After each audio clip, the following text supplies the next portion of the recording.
Behind the mask of normalcy is hidden the secrets of who we really are.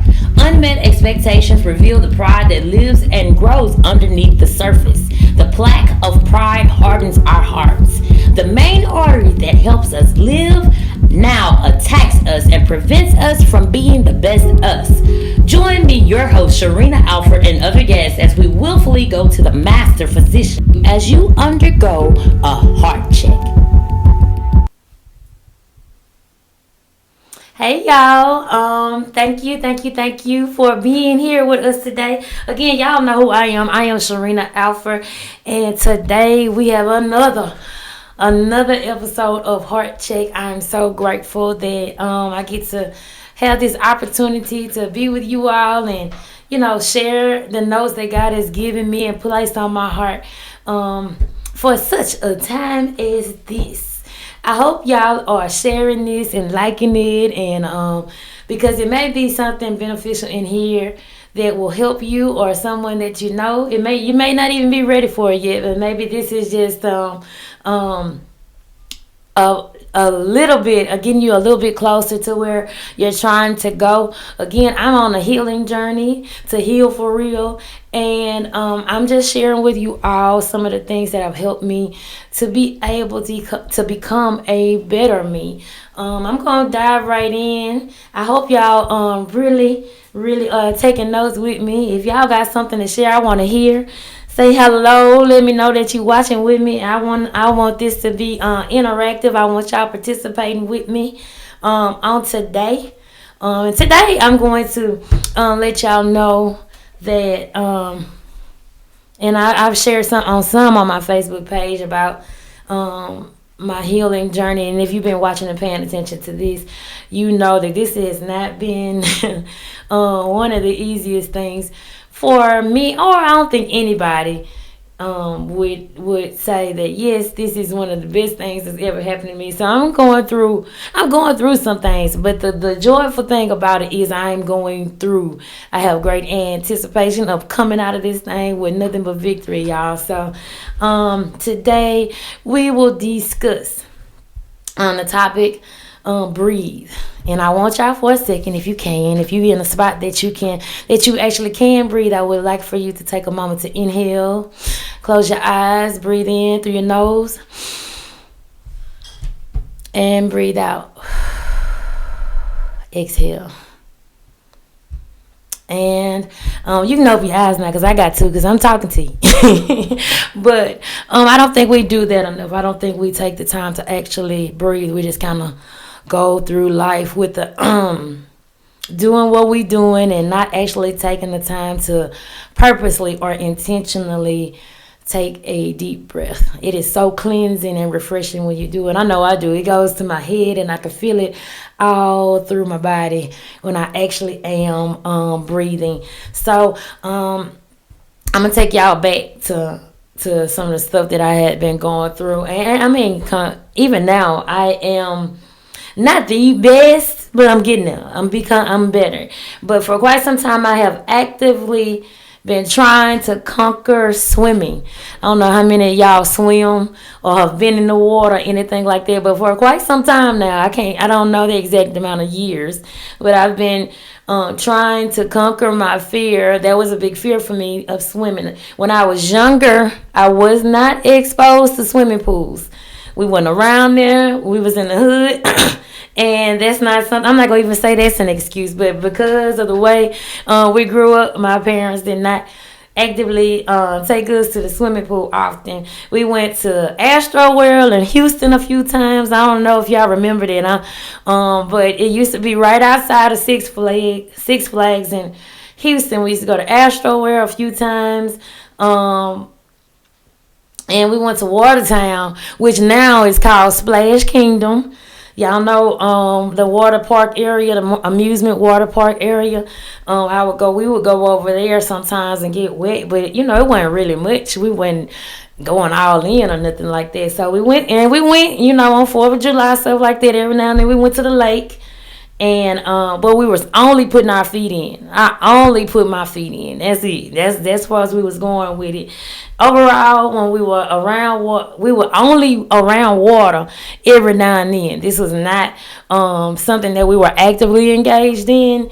We just did it every blue moon. And I never learned to enjoy the sport of swimming. I never got around to that when I was young. You know, most people, they come, I'm not going to say most people, but I have experienced since I've been swimming, people who, when they was a baby, they just got threw in the water. And they said, I just been swimming ever since. That is not my experience. I never had that experience. So I have never really, before maybe some years back, I never enjoyed the sport of swimming. Swimming scared the daylights out of me. It scared being around the water was just a creepy thing. I didn't know if I was going, I would have to be, I was gonna drown. I didn't know what was gonna happen, honestly, you know, because I wasn't around it enough to feel safe with it. I would have to be being in the swimming pool or learning how to swim. That meant I would have to be completely submerged in the water to do it right. You know how we be doing. We just put that foot in and we get about right here. Y'all can't see my hand. But we don't, you can't get enough, close enough to us to mess up our hair, ladies. Oh, y'all know what I'm talking about. And, but you would have to be completely submerged, like in, all the way in the water. Over the years, I did progress. I went from just put my feet in to getting like up to my hip right there. I would go waist deep. As long as I could stand up on my own, I was okay with being in the water.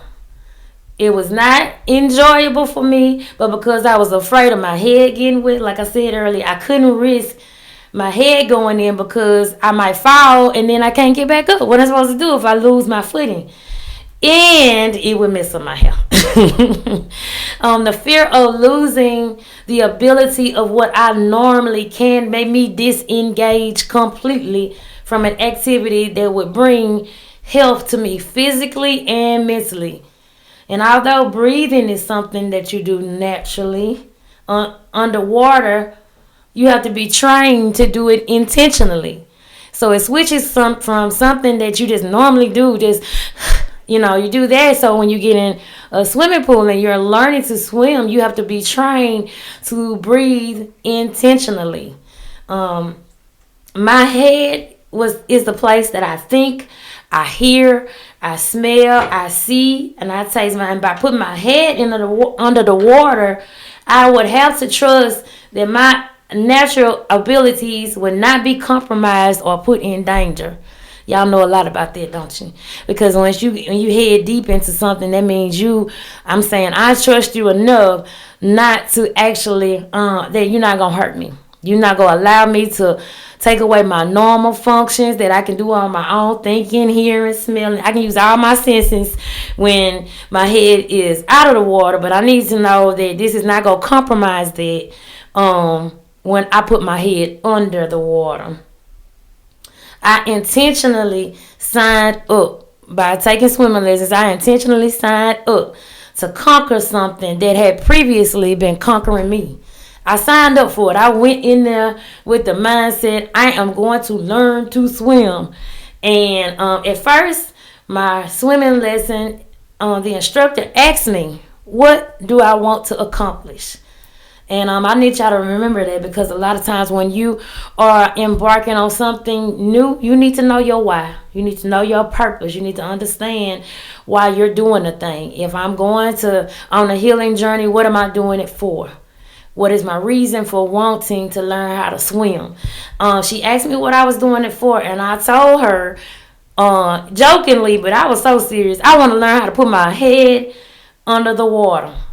I want to learn. I want to not be so afraid when I get in water thinking that I'm going to drown. And after I told her that, I told her I wanted to learn to swim so that if my children was in danger, I could save them. So initially it was just about me. I want to be able to put my head up on it. I didn't want to look bad. I didn't want to be at a pool party and I'm the only one still on the side with my feet and I'm sitting on the side with my feet in the pool. I wanted to actually engage in the activity. So it went from just me to now. I wanted to be able to save my children. So if they were in danger, I wanted to be able to help them. Y'all know, y'all remember a few years back, it was a family that they had down at the lake, maybe the Red River. I'm not really sure of the specifics of it, but the whole, like, it was a domino effect because they went in to save one child and they were out there playing in the water and they got into a shallow end and one after one end up drowning because they didn't know how to swim. They got too far away from a place that they were safe enough to come out and everything still be all right. So because of that, I think the very next year, the city of Shreveport had developed a program that would help teach people, parents and children, how to learn how to swim for free. So that's when I actually started engaging in learning because I was like, I got a child, got children, and if something were to happen near water, I want to be able to help my kids out. I want to be able to bring them back to a safe place so they won't lose their life in the name of something that could be taught to them, something that they could actually be learning from. So that's my reasons for wanting to learn how to swim. And after getting in the water, one of the first things that she asked me to do, guess what, y'all? The first thing at the gate, the very first thing she asked me to do was to put my head underwater. And I knew what I signed up for, but I still wasn't ready. I was not ready to accept that all that it would take for me to actually get what I came there for. And that's, like I said, out top, I'm thinking we was gonna baby step it in there. we was gonna actually talk and get to know each other and find out what our likes and dislikes are and all this other stuff. I don't know what I was thinking, but that's one of the first things she asked me to do. She was like, "No, put your head in the water, go straight in." And I was like, "Okay." I thought you was gonna teach me how to be able to conquer this. I'm scared, lady. Do you see me? I'm out here. Scared. Like my baby's looking at me. You got me out here bad. Like, anyway, so that was my experience. She asked me to put my head underwater, and I knew. And she told me, she gave me instructions, and she told me to hold my breath, and hold the breath in my jaws. So that she told me to do that. That was the easiest way for her to teach me to hold my breath because I'm not really understanding. Like, I know the doctors, they tell you to take a deep breath and you just that kind of thing, but you're really not inhaling and exhaling. So that's how she showed me how to hold my breath. It's just by filling my jaws up with air and just holding it as long as I could. And then she told me after I submerged myself into the water, to come up and then come out of the water and then release it. So I went down and I had to hold on and then I had to come up and release that air. I had to do that. So, and because I'm so scared, I'm overthinking it. I overthought the whole thing. I did it incorrectly. I almost choked because I was trying to breathe like I naturally did. And I swallowed water, and I was only under the water for a few seconds, but it felt like forever, y'all. My instructor told me to hold on to the side and keep practicing going under the water and coming back up. Going inhale, exhale when I come out. She repeated that to me. She said, you just stay on the side. Don't be trying to come out here to 2 feet. You stay right here in this 1 foot of water and you put your head under here. You practice. You hold on to the side because I need you to know that you are still safe. You got lifeguards all around here. We got all kind of buoys and all kind of plastic stuff. So if something happened with you putting your head under the water, you can hold on. You can still have that safety of knowing that, you're going to be all right. So, she told me not only after the lesson was over, which that day it was only an hour, it was for a weekend. We just did it for 1 hour. That night she told me to go home and start practicing.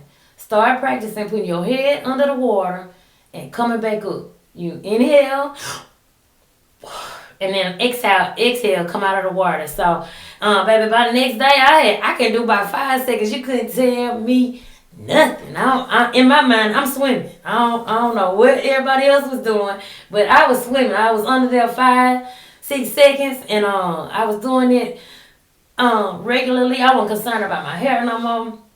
I was natural then. I wasn't concerned about my hair. If it got wet, I had a what you call those things, the net that you put on your head. I was at home in the swimming in the bathtub with it on, practicing going under the water because I was like, nah, I can't be out here like this. I can't. I'm looking bad out here in these streets. I'm such and such years old, and I'm afraid to put my head under the water. So I went home that night and I started practicing. I put my head under the water, came back up. I'm confident the next day. And she tells me, okay, good job. Now, let's move on to the next step. Nah, I'm still right there, y'all. I'm still stuck at that place. And what I learned was the art in breathing underwater is mastering when to let in a breath and when to let it go, when to release it. And it's just similar, just like when we do in our body. The atria and ventricles work together alternately by contracting and releasing. Yeah, when you hear that, and when you hear that boom boom boom boom boom boom boom boom, your heartbeat. That's what's going on, and it's contracting and releasing, and they working together. Those two are working together. Your atria and your ventricles, and that your heartbeat. When you hear your heartbeat, that is the sound, and that is a signal that there's life. So you already know. You just seen the TV shows when they don't hear no heartbeat. They hadn't checked out. You out of here. You gone. So those things working together, the contracting and releasing during the breath, those are the signs that you have life, that there's life still in you. And until I trusted that I wasn't gonna die, every time I put my head in the water, I could not get to the next step. And I just want to take some time right now to encourage you all today, as I encourage myself, that this will not take you out. Whatever you're going through right now in life that makes you feel like your head is under the water and you're about to lose control, this will not take you out. God did not bring you this far just to bring you this far. You will not drown. You are going to live to see the goodness of the Lord in the land of the living. If you lose your footing, God is a lifeguard. I wanted to remind y'all of that. He is a lifeguard. He's masterful at saving lives. And as you confront things that frighten you emotionally, I want you to know that it's okay to put your head in. Put your head in. Although it's familiar to you and you may not have been exposed to much of this in your life up to this point. On your healing journey or whatever journey that you are partaking in right now, you will get better. Just keep practicing. The faith coming by hearing and hearing by the word of God. Now listen, I will have to wake up with the word. I gotta go to sleep with the word because that's how much I have in my life. It takes that much for me to stay putting my head in. I have to constantly stay submitted to God. My prayer life gotta be there because my own thoughts will take me out. I'll be drifting away. I'll be drowning in my own thoughts. I won't need another soul to tell me to make me drown. I can do it all by myself. I'm just that cold, y'all. Y'all know the stories that we tell ourselves and the narrative that we have played in our head from past experiences, from childhood and our baby. We can do it all by ourselves. We don't need no help. So I have to. That's my truth, guys. That in order for God to continue to do what, for me to stay grounded in God and for me to absolutely have completely extravagant faith, I have to stay close. I got to be right there with him. And I just want to remind you that it is going to get better. And you're going to have to remind yourself that it won't always be like this, y'all. Things will pick up. It will get better. Um, for me, learning and applying what I learned requires much patience with the process. A whole lot of it, y'all. Because from my grooming, I have felt like I've always had to be perfect. I'm gotta represent God good. I gotta do this right, and I gotta do this right. So hey y'all, it's good to see y'all today. I'm finally, hey Helen, Diana, Latronda, Valerie, it's good to see all of y'all. But for me, I had coming from being groomed in, all that insecurity, and the insecurity make you anxious. You really anxious, honestly. Some people with OCD and all this other stuff, there's another form of fear.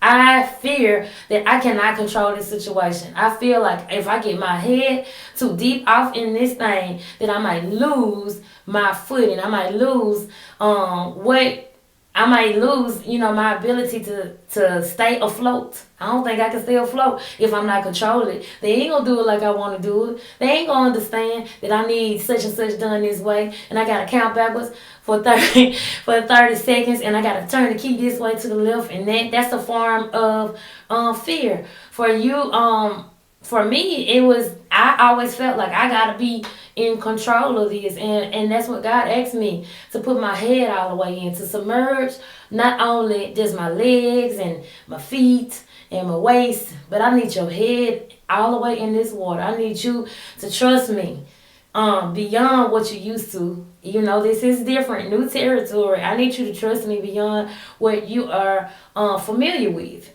And that's the journey that we're taking down, this healing journey. God is dealing with me, dealing with my heart. He's pricking my heart regularly and letting me know, listen, baby, I got you. I am able to keep you from falling. I can do exceedingly abundantly above all that you can ask or think. I ain't going to ask you to come off the side of the pool and get in the water, and I'm not going to be there to save you. I'm not going to be there not teaching you how to move on to the next step. So, like I said, it takes a much patience with the process. Not only with the process, but I need patience with the teacher, God. Cause sometimes I be like, you ain't came and saved me fast enough. I couldn't feel your hand out there now. I couldn't feel you. I gotta have patience, God, with the process, and with myself. And like I said, it's not an overnight thing. I keep saying that to y'all because my healing has been progressive. Now God has dealt with me in many areas and many ways, but and I do believe that God is the God of miracles, and just like that, it can happen. I believe that God can do whatever He wants when He want to do it. But for many journeys that I've been on, it has been progressive. That means over time you get better and better. As more as you can learn and apply, then you progress. You matriculate on to the next stage. And I'm trusting that God knows the pace to take me on. I'm just like I pray for you, that you understand that God ain't gonna take you too fast. He not gonna move you to the next stage and you ain't ready. He is going to stay with you until you get it. You're going to get the lesson. Until you learn that He is your Father. And He is not going to leave you or forsake you.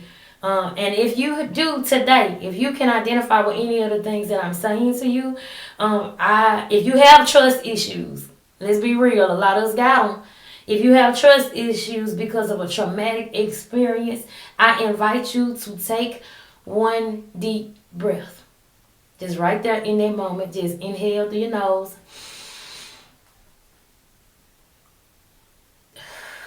Exhale. Do it slowly. Don't exhale so fast. Because what you're doing is you are rerouting all your focus. I will not be consumed by something that I cannot control. I am actually taking a moment. I'm paused. I'm going to take a Selah. And I am going to allow what God is trying to put in me in. And I'm going to release what He is trying to take out of me out. I'm not going to interfere with His heart check and what He is doing in my life. I'm actually going to put my head under the water. Now, putting your head under the water ain't the whole process. It's just the first step. But I invite you to continuously take that one breath. This one full breath submitted to Him will lead to many more. It's a progressive thing. You'll start trusting more. You'll start believing more in God and yourself. You'll gain the confidence that it takes in order to be able to enjoy the healthy, prosperous life that God has promised you. I want to remind you also that God is with you. He is with you. He is for you, and He loves you. God loves you so much that He wants to teach you how to navigate in the depths of what has made you afraid.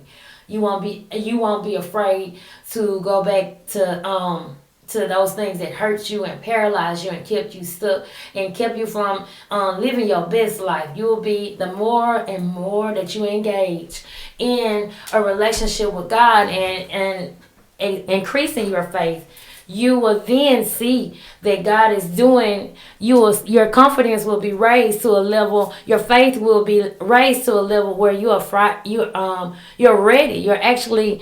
You're excited to go ahead and do the things that God is asking you to do. You are more submissive to His will. It don't take you 10 million times to hear the same message, same sermon. You're more apt to go ahead and step out on faith and do everything. You can make those moves, those power moves that you want to make when you put your head in, when you put your trust in Him.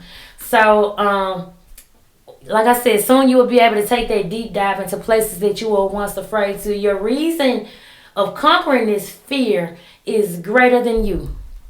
Initially, it was just selfish. I just wanted to, I wanted to be able to look good when I was at the swimming pool. That's pretty much what it came down to. But once I had a greater purpose and a greater understanding of how important this skill was, this sport was, and how it would affect my children, and then I started taking it a little bit more seriously. And I say to you that this journey that you're on, this faith journey, healing journey, wherever you are with it, is bigger than you. God has much more in store for you. He has people. You have hearts to heal. You have lives to impact. You have those who are broken just as you are, who very much need the lesson that you are trying to that you are conveying. You got a lot of more people to bring to Christ, baby. You got a lot of more hugs to give, a lot of smiles to give. You got wisdom to share. You got a lot of things. You didn't go through all of that stuff just to be sitting on it. But God wants you to use that to be able to help somebody else. I'm going to leave you today with a few Bible passages. If you have time to read them, I hope that you do so on your own, because these are things that help me along daily to be able to stay focused. And when I get afraid or anxious or something, it allows me to put my head all in. So this first one is 2 Timothy 1:7, and it simply says, "For God has not given us the spirit of fear, but of love, power, and a sound mind." In another Bible translation, it says a sound mind is self-control. So I have the ability to control myself because God has not given me that spirit. Also, I want to read into your hearing Romans 8:28, and it says, "And we know that all things work together for the good of them that love God, to them who are called according to His purpose." The last one I'm going to read to you, and I want y'all to look these up for yourself. Keep them, write them down. I have to write stuff down to keep it before me. Put it on your screensaver or something like that. It'll help you on out. I'm trying to help you. If you hear me, I'm trying to help you. Nay, in all of these things, we are more than conquerors through Him that loved us. And that's Romans 8:37. Before I go, I want to tell you to be kind to yourself by allowing yourself to trust God with all of you. Every bit of you. Not just your feet, your knees, your waist. I want you to go all in. Put your head in that thing. My profession is that there is no part of me that God cannot have. There is absolutely no part of me that God cannot have. It will take time, y'all, and it will take a ton of practice. So don't beat yourself up because you don't master it the first time. Don't go back to what you used to just because it's familiar. I want you to be patient. Be patient with yourself. Be patient with God. Be patient with the process in which God is trying to teach you something. You will learn when and how to inhale and exhale. You will learn to breathe properly underwater. You will be healthy and you will be made whole physically and mentally. My prayer today is that you seek relentlessly to see your life and others through God's eyes. I hope that you breathe in sync with God's will for your life. I ask that God helps you to identify the fear and to do the hard work to conquer it. I ask, Father, that you guide us to a place of extravagant faith in you. Help us to take the deeper dive that will bring us peace and love in you. And we trust that although we aren't there yet, you will get us to our destiny in your time. We thank you and we love you in Jesus' name, and we put our petitions before you and we believe that it is so. Thank y'all for watching today. I love y'all. Y'all take care of yourself. I see y'all on the next episode of Heart Check.